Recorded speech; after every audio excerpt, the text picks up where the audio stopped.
Hello everybody, welcome to another real estate video. This is Javy, the real estate YouTuber in Phoenix, Arizona, helping you accomplish your home goals. So we all know we have to get a home inspection done when we're buying a home. We also usually get a disclosure report from the seller that says everything they know about the home and usually an insurance claims history. Well, what are some other things you can do to kind of make sure your investment is solid? These are 4 different things to research or investigate during the inspection period other than your actual home inspection. Now these things are pretty minor and nothing too crazy, but these are just things that you should generally do so you feel a little more comfortable with your home purchase, and overall just things that you have to know or you should know before buying the home. Oh, and thank you to this subscriber who left this question on one of the comments and basically sparked that idea. So thank you very much for the support. If you have any questions throughout any of my videos, I always try to answer every single one of them. So thank you again. Number 1 is crime statistics. No home will be perfect. Crimes happen everywhere around the world. Doesn't matter if you're in a nice part of town, quote unquote, a bad part of town, quote unquote. Crime is everywhere. So you should never expect to buy a home with perfect, no crime whatsoever. However, you should at least check it out and see if there's any kind of patterns happening in the particular neighborhood. For example, if there's been 3 robberies in the last month in the same exact street you're buying in, then there's something probably going on in that street. So my 2 recommendations for that, number 1 is go to your local police department. If not your local police department, maybe the police department of the county or the city nearby you that's bigger, that covers the majority of the cities around you. They usually have it on their website, some kind of crime map or some kind of statistics you can check out. And if they don't have anything, maybe you're part of a smaller town, my recommendation is for you to call in and ask that as a potential home buyer. In addition to this, you should also check out an app, a home search site actually. There is one particular website / app that I think does the best job of providing people information up front before without the clients like getting emails and information from them, and that's Trulia. Trulia is my preferred place to check that out, and they have a thing on there. If you just Google an address that maybe you're interested in or you're buying, they have a crime map of that particular area that they rank, I think, in shades of blue. So like believe the darker blues is more crime, the lighter blues is lighter crime, and I think they have general ideas of reporting of what's happened. So I definitely 100% recommend Trulia to check that out. As a matter of fact, most of these things, Trulia does a good job of trying to let people know what's in that neighborhood. The second thing you should check is the sex offender registry. This is a super awkward conversation to have with clients, even to my camera here going out to my YouTube channel. But let's face it, this is something you should know. Regardless if you have kids or not, you may have young nephews, young nieces, even if you have no kids in your family, maybe one day you might, who knows, right? You just never know. This is just something you should know in general, to kind of just be a little more educated about the area you're buying in. Because even, let's just say you live in the world where you have no kids, you're not planning on having any kids soon, you have no young kids in your family. Well, eventually when you decide to sell your home down the road, if there's like a high level like 5 high level sex offenders living on your street, well, odds are it's probably going to affect your ability to sell when you're trying to sell your home down the road, because any savvy buyer will check before buying. I don't know too much about the law, but I know they have to report it. So there has to be some kind of online registry system. I think in Arizona it's iCrime Watch or something like that. A simple Google search of your city and sex offender search should help you. And this is usually, they're always 100% free. So make sure don't go to one where they're charging you.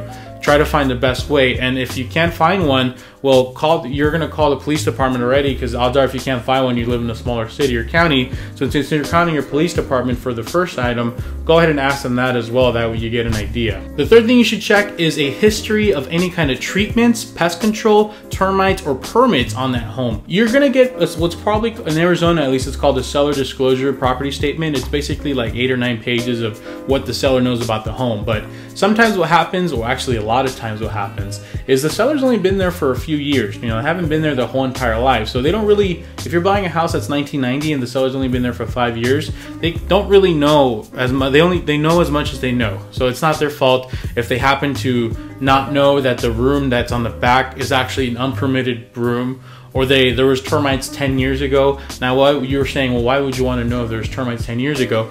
It's not going to really affect it, but it's nice to know before you buy the home. So I'm going to assume that most of your states have this information ready to go. If they don't have it, then contact a termite company and see where you can find that, because I believe with the stuff that they have to report anytime there's like an official termite inspection or treatment. So maybe you're gonna find that there was a termite inspection done 3 years ago and there was never any treatment done, then that probably is indicative to termite damage or current termites happening, right? So you want to make sure to check that out. And the last thing I mentioned is permits. Like, you just want to make sure that if anything looks added on, or if there's like a shed in the back, that there was an actual permit for that stuff. Now, I sell homes in older areas all the time, and there's always like unpermitted garages where they just close the carports, or unpermitted bedrooms, or, you know, it's stuff like that. I mean, it's not a big deal. I guess it's more for people that are more concerned and want to know more about the home. But this is very important for stuff like remodels, where the electrical box looks brand new, and that's like great. You're gonna think, well, there's nothing wrong with the electrical box, electrical wiring, everything looks new.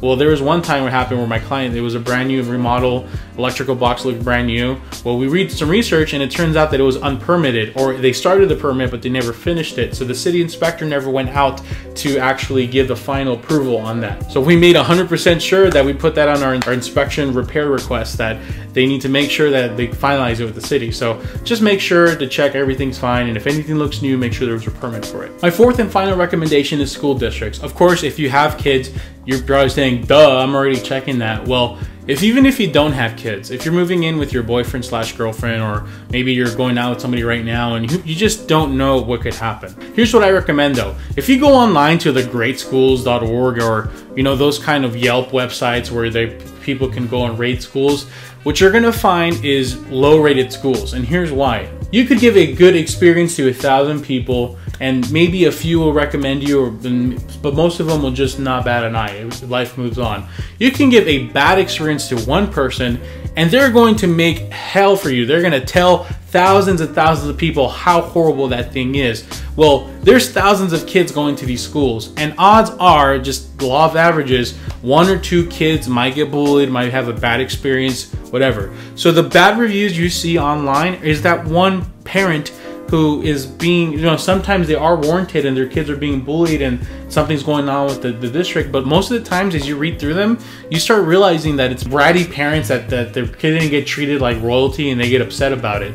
So those, for me and my wife, they've come really unreliable now, because I just don't know, even like the super nice areas where we're thinking about moving to, like, they have bad reviews in the great schools and all these websites, because, you know, when the parents are just more bratty. So my recommendation is contact your local district, your whatever administration, or sometimes even ask the school, ask them what their school rating per the state is. I think they use standardized testing and other factors to give that rating, so that's going to be a good source. The second thing you should also check is just go talk to the school or the district and maybe get a tour of the facilities. That way you can just get a better idea. But just be careful with this whole thing about your kid being in an amazing school. At the end of the day, it's about parenting and the quality of just life that the kids have, right? If they go to a not great rated school, it's not going to hurt them. But at the same time, I understand I'm trying to get to a better district as well for my kids. There's better opportunities for these nicer schools, sure. But don't let that fact stop you from not parenting right. I'm getting, this video isn't how to parent your kids. I'm sorry I'm getting preachy, but I just want to make sure and clear the air on that. And that's all the time we have for you guys today. Thank you so much for watching. I hope these 4 things help you in accomplishing your home goals. If you're in the Arizona area and you're looking for a realtor, give me a call. My information can be found below or on my website, javiervidana.com. If you're not in Arizona and you're looking for a realtor, I do know some pretty good realtors around the country. So if you want to fill out your form, I think if you scroll down, there's a link where you can click and you can submit your form, and I'll be able to help you find a good realtor. It takes me up a few days sometimes, so just be a little patient. Well, anyways, thank you guys very much for watching. Again, have a wonderful day and weekend, and, you know, stay safe. Baby, that's you. That's you. You're the baby. Look at you doing, yo. Don't touch the lens. Don't touch the lens. Don't touch the lens. Like, touch your screen. Touch your face. Wow, she likes looking at herself, huh? Hey, horse.